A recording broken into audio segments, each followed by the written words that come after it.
Lions international કન્વેન્શનમાં Australia મુકામે 21 જૂને યોગા દિવસની ઉજવણી.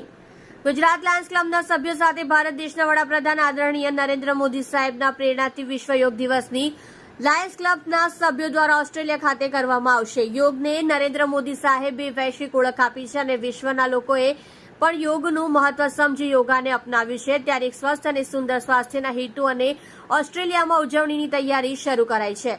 લાયન્સ ઇન્ટરનેશનલના કન્વેન્શનમાં સુરત, વાપી, બિલીમોરાથી લાયન્સ મેમ્બરો સાથે લાયન પરેશ પટેલ ઓસ્ટ્રેલિયા ખાતે ડિસ્ટ્રિક્ટ ગવર્નરની શપથ લેવાના છે. સાથે જ હાલના region chairman doctor Ravindra Patil, Lion doctor Mangala Patil, Lion doctor Nikhil Patil, Hina Pareshbhai Patel, Pareshbhai Patel, Naginbhai Patel, Chetnaben Patel, Jitendrakumar Desai, Jayshreeben Desai, Ashokkumar Mehta, Pratibhaben Mehta, Sanjaykumar Prajapati, Varshnaben Prajapati, Jitendrakumar Chauhan, Nitignaben Chauhan, Vinodkumar Kelwani, Poonamben Kelwani, Krishnav કેલવાની, શરદ ચિત્તોડકર, સંધ્યાબેન ચિત્તોડકર, નિર્મલકુમાર દૂધની, સંતોષદેવી દૂધની, યુકેશ કુમાર ઠક્કર, વર્ષાબેન ઠક્કર, વર્ષાબેન મહેતા, હર્ષ કેલવાની, સુશીલાબેન સંઘવી, નલિનીબેન ગિલીટવાળા, ભાવનાબેન મિસ્ત્રી, પિનાકીન મિસ્ત્રી, કુલ 30 લોકો હાલમાં ઉપસ્થિત છે. લાયન્સ ક્લબ સેવાકીય પ્રવૃત્તિનો તો કરે જ છે, પણ સાથે 21મી જૂને યોગા દિવસની ઉજવણી કરવાની છે. પ્રથમ વખત લાયન્સ ભારત દેશની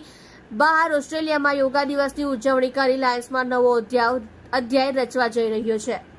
આપ જોઈ રહ્યા છો ગુજરાતની સૌથી પહેલા ખબર આપતી Surat express news channel director Rajesh મંગલીની સાથે.